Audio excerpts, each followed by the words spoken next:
24 years of access to democracy have been mostly all pleasure.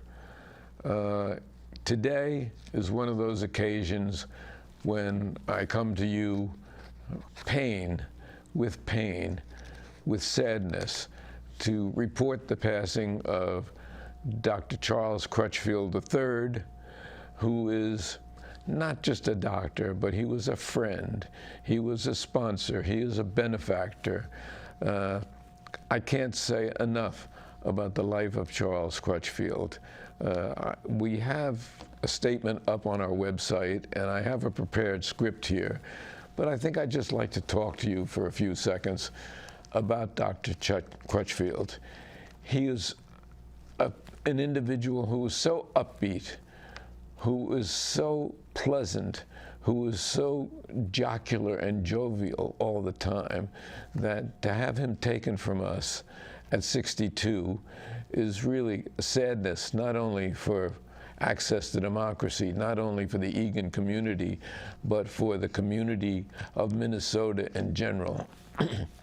He was one of the top 10 dermatologists in the country, had an incredible practice where no matter how long he had to stay in the office, he treated every person individually. And he did it with such class, and you never felt as though you were imposing on his time. He made you smile, he made you laugh.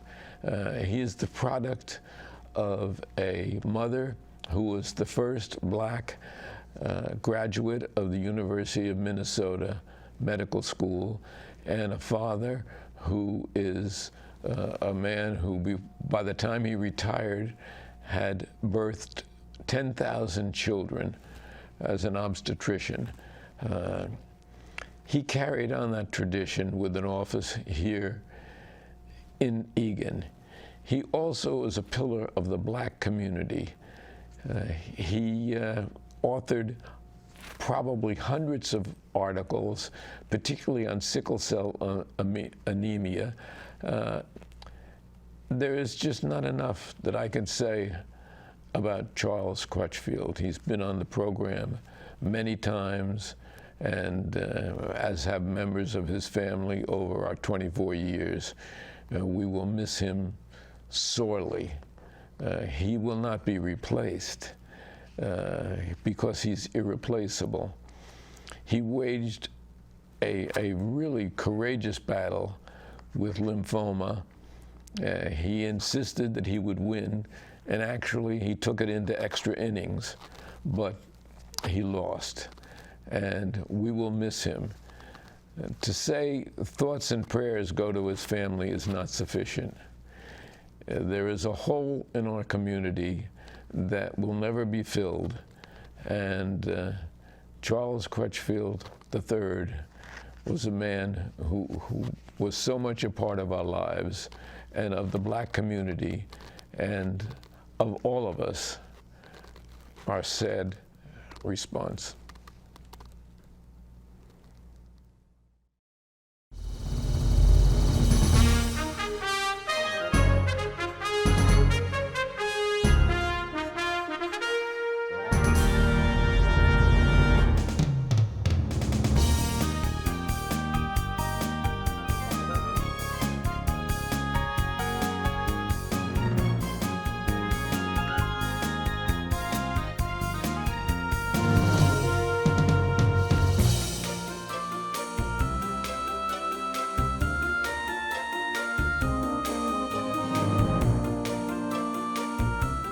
Access to Democracy is made possible by donations from the following organizations.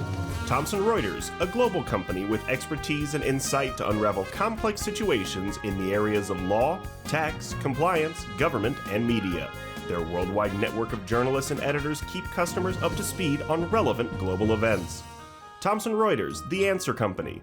Crutchfield Dermatology, a full-service treatment center and Medi-Spa in Egan. Their goal is to help you look good and feel great with beautiful skin. The Minnesota Twins are looking forward to another great season in 2023, led by the return of All-Stars Carlos Correa and Brian Buxton. With the return of numerous players who were injured in 2022 and some new acquisitions, another division crown and a return to the World Series are in their sights. Established in 2007, 45th Parallel Spirits was among the first 50 micro-distilleries in the United States. Based in New Richmond, Wisconsin, all aspects of production occur at our facility.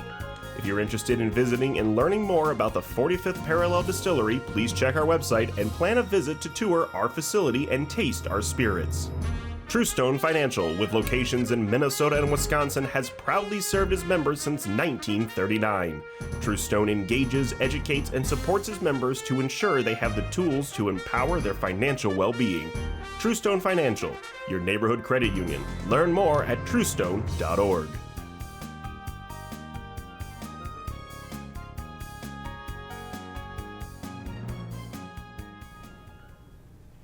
Hello and welcome to Access to Democracy. Thank you for joining us. I'm Bill Raker, your host for this edition of the program. We're excited to welcome back a returning guest, Amy Miller, who is the founder of Our Family Encounter. I know, Amy, in previous interviews you've talked about Our Family Encounter, but tell us once again what that is and what it does and how you use it, and then we'll dive right into today's topic, which is what or who can speak for you under 18.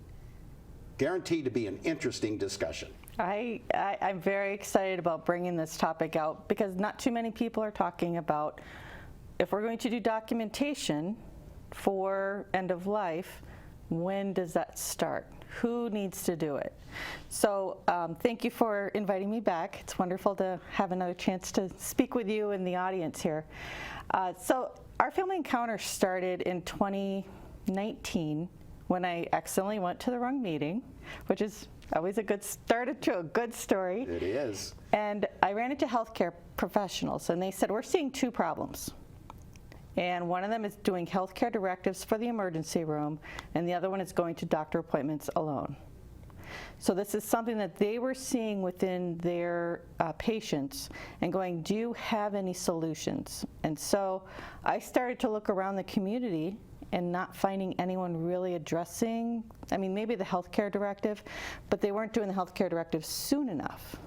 Because really, at 18, you probably should do a healthcare directive.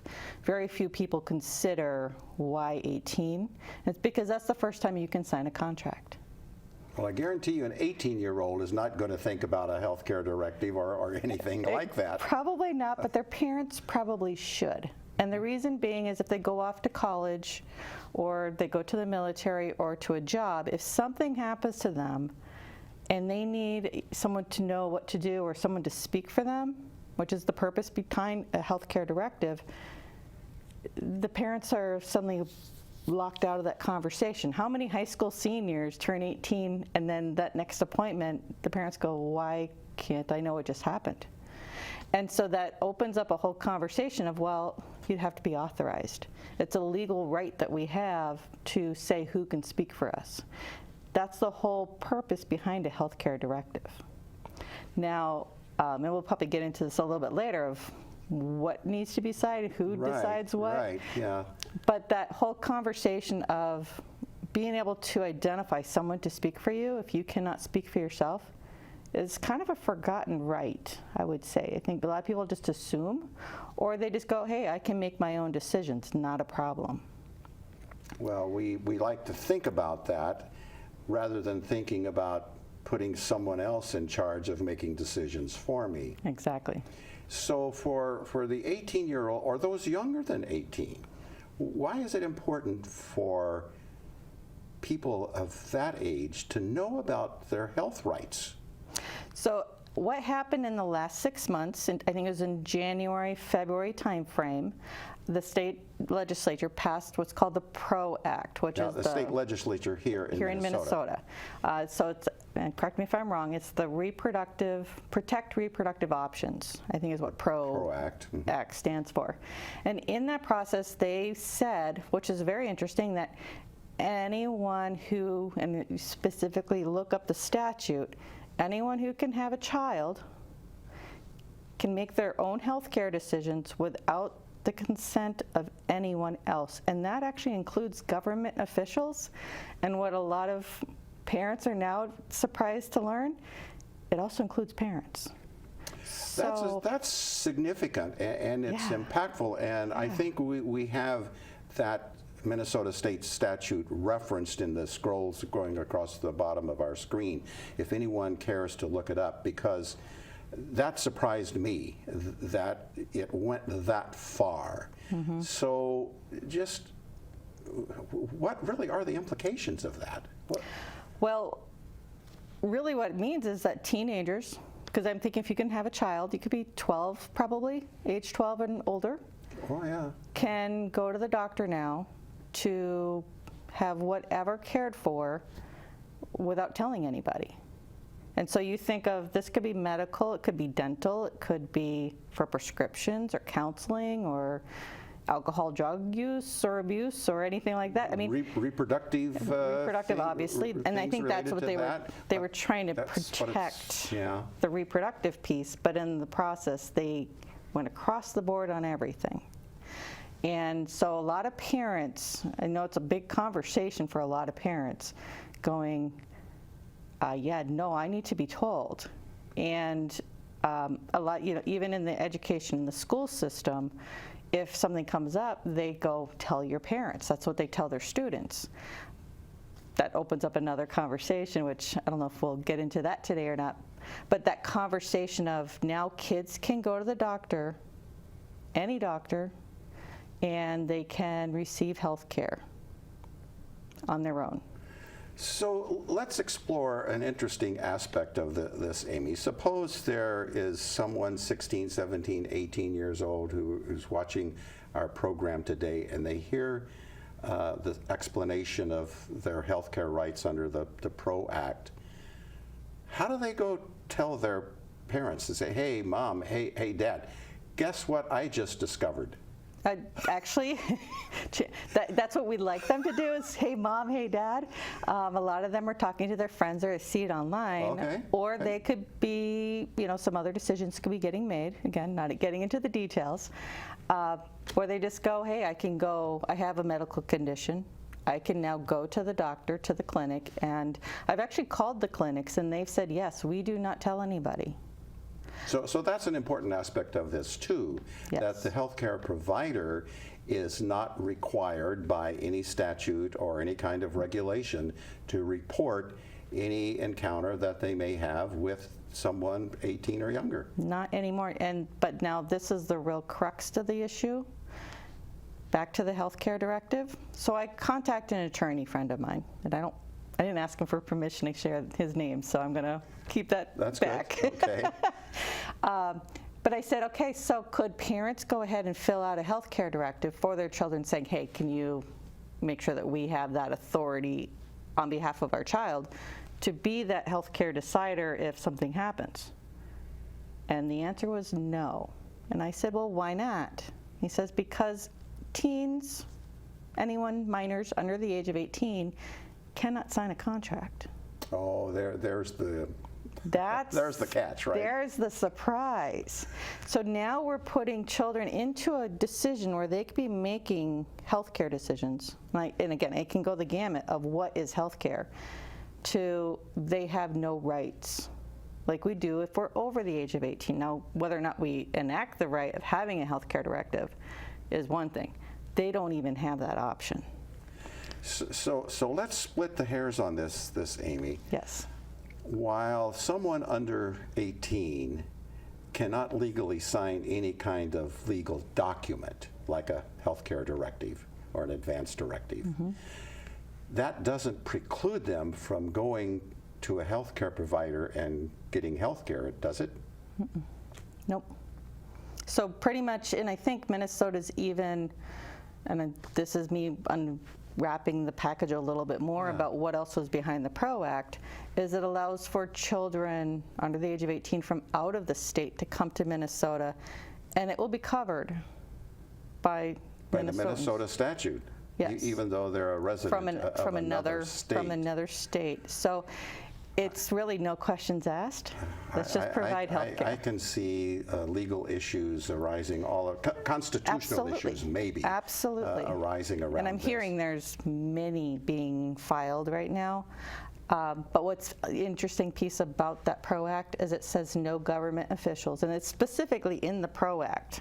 So maybe not so much the legislation, but if you look up the PRO Act, which was I think HF1, SF1. Oh, the bill. The bill itself, it specifically says no government official can provide consent either. So that means they've removed, and this is, I'm not an attorney, so attorneys will have to advise further on this, but the way I read this is legislators wrote into that legislation that attorneys, the courts, government officials, legislators cannot intervene in a healthcare situation.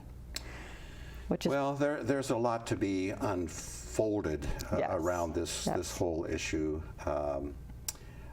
But how is our family encounter approaching this? What kind of advice or workshops or things that you're doing for other organizations and your clients to help them, first of all, become aware of it, and then what to do about it? So the biggest conversation is having it with the parents and the teens, because this is something so new. Teens may not know they have this right. So one of my asks is that if you're listening to this, if you're a grandparent or a parent, it may help you to actually say, hey, did you know you have this right? Start that conversation with your kids, going, if you could go to the doctor, would you go and not tell me?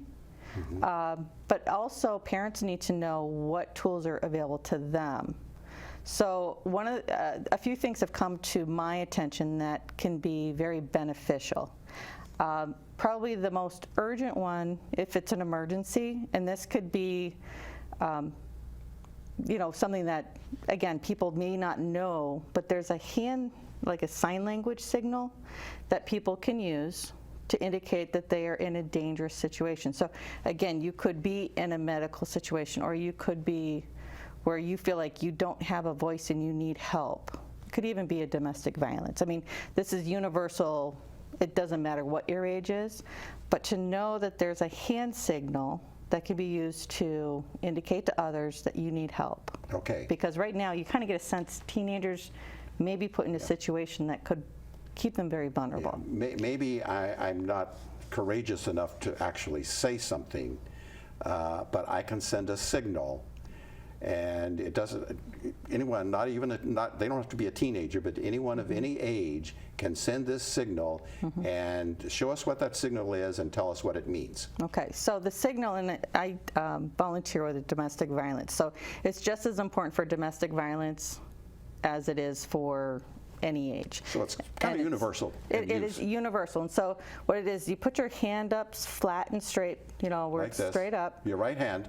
Well, it could be left. It could be left hand. Either one. All right. And it could be sideways. It could be behind your back as well, which you probably couldn't see that. But but the idea is you have your thumb goes in. Thumb goes in. Your 4 fingers are straight up, and then you drop it down. Like that.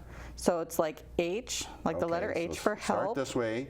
Bend your thumb in. Like the letter help. So H. Like an H. And then close it down. Like this for me, like M. Okay. So that's sign language, isn't it? It is sign language, and it can be, and if you see it. So that could be something you use in a public place.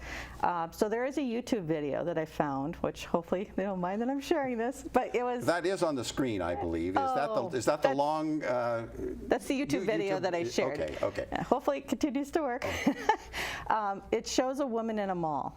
And this is maybe, something we would never think of, but it was human trafficking, where she was being escorted through the mall, and she stopped and was looking at some T-shirts, and she went out into the community and did this up above her head.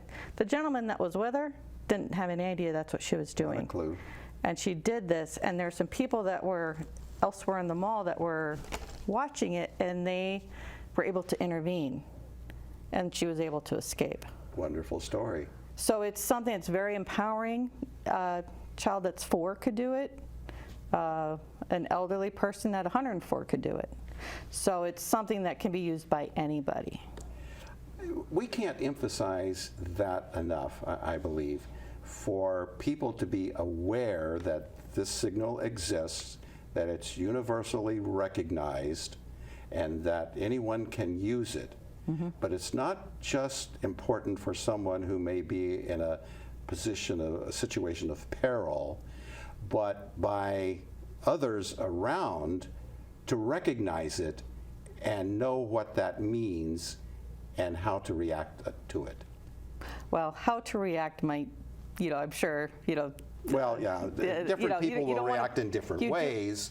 and You might not, some people might not want to intervene for various reasons, but others But they can might, always call yeah, someone not else to- directly, intervene Right, directly, right. but make a 911 call or something Right, like that and right. report the Right. situation. Or people could even do it on their phone if they're FaceTiming.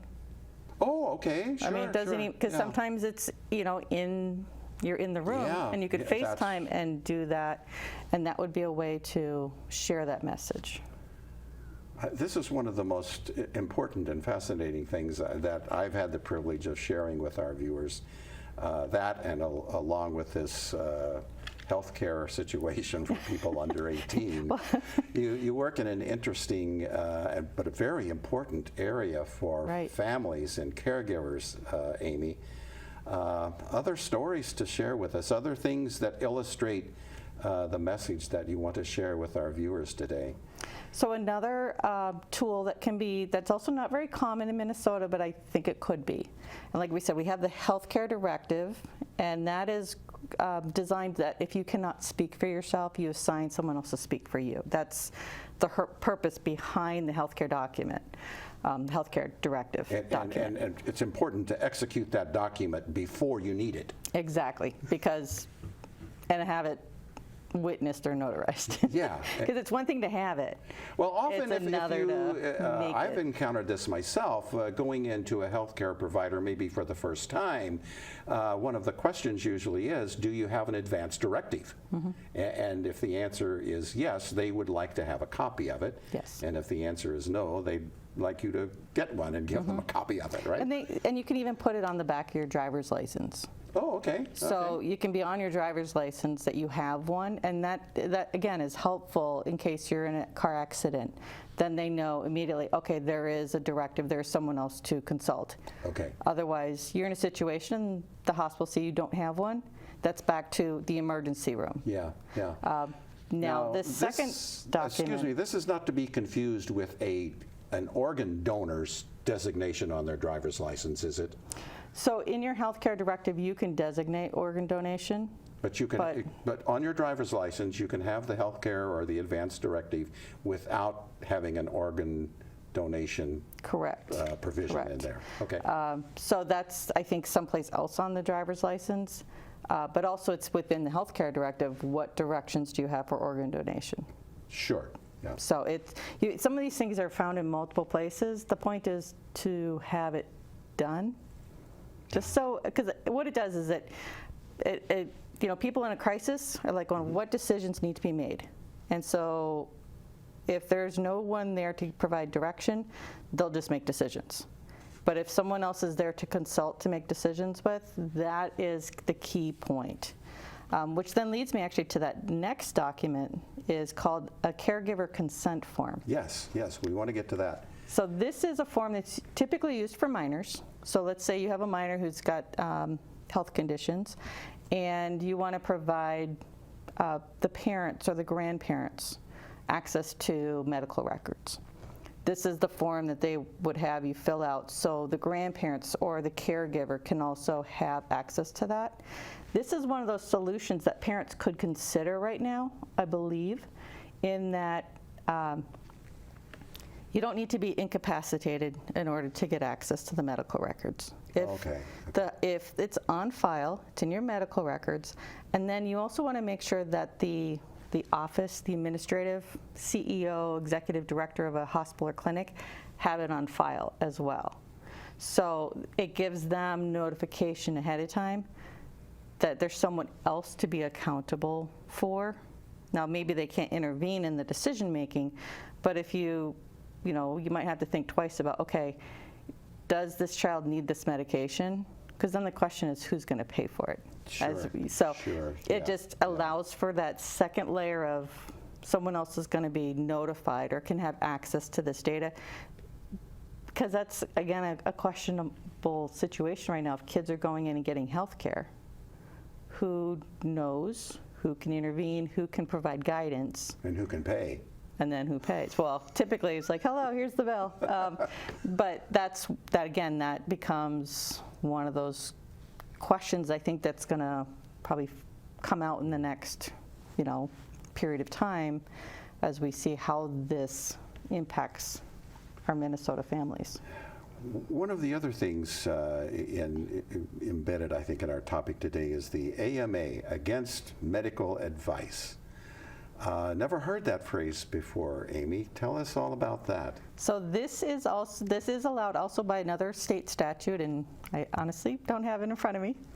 But against medical advice is a right that every Minnesotan has. And this, again, regardless of age. So if you're in a medical situation and you just do not feel comfortable either with what they're indicating as being the treatment, you can say, I would like to leave the facility against medical advice. You might have to sign a form or it gets put in your files, but you then can leave. Now, this is really interesting for a teenager. Again, this kind of goes back to the hand signal. That if they're in a situation or maybe they're being suggested to do some type of medical procedure or receive some type of care or counseling, and they're kind of like going, this just doesn't feel right, I want to stop, and I do want to stop and go talk to mom and dad about this instead of just kind of being pushed into a situation. Teens, teens are not told to question anybody. You go to school and you do what the teacher says. You go home, you kind of do what your parents say. That is or it's how the other end of the spectrum where they don't do anything that they're advised to do. They always want to do the opposite, right? So it's kind of like a double-edged sword going. Yeah. Here you have that right. So it's an important message for teens to hear that they have the right to leave healthcare facility if they don't feel comfortable. So it's kind of an interesting. That's a new twist on things. It is. Yeah. But also, and like I said, I know we're talking about under 18, but I want to say this qualifies if you're any age. Over 18 as well. So it's again one of those maybe protective details that we are not aware that we have access to. Okay. Well, Amy, this is just so fascinating. We could talk quite a bit longer about some of these topics, and I know you do workshops and different kinds of sessions for people.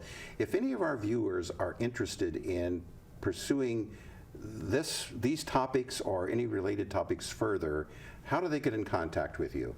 So our Family Encounter is available at ourfamilyencounter.com, so online, or my number 952-679-8332. I think we have that information scrolling on the screen from time to time. So yeah, we direct our viewers' attention there. I am doing 2 separate talks right now. One is specifically, I'm trying to do this before school starts. The Who Can Speak for You under 18. So if anyone is interested in July and August, the back to school conversation, it'd be like a 2-hour session. Definitely would like to have families consider having this conversation because there's some other alternatives. Maybe it's looking at where do your kids get their health care from? Sure. And also with school, where do they go to school? So it's opening up that conversation. And then I have a 5-week series called Abundance in Life and Death, and that's actually happening in various places already throughout the Twin Cities this summer, where we cover, for the over 18 crowd, what are the things that you need to know for aging. And I see you brought a copy of your book. Maybe you show our viewers that and tell us a little bit about what this is in the last few minutes or 2 of our program. Yeah, so this is a workbook styled book where I provide information on several different topics, and with the idea of what documents do you need to collect for your executor. So oftentimes people don't think about what they have to do after. It's about, what do I need to do right now? How do I manage my health care right now, We paying just my don't finances? think about something happening that we need to know that information anyway, do we? We don't think No, about that. and everyone has to close out your estate. So, which means, and again, that's why you have a will or a trust, is to designate an executor or a trustee to close out your estate. Now, what documents do they need to do that? And it can be really challenging if those documents are not organized. Check out Amy's book for some help That'd on be how great. to do that. Yeah. Our guest has been Amy Miller with our Family Encounter, and Amy has been sharing with us some really fascinating information about who can speak for you under 18, specific to healthcare kinds of issues. So Amy, thank you for your time today. Thank you for the work that you're doing to try to help educate consumers out there about really, really important topics. Thanks for being a guest on Access to Democracy. Thank you, Bill. Wow.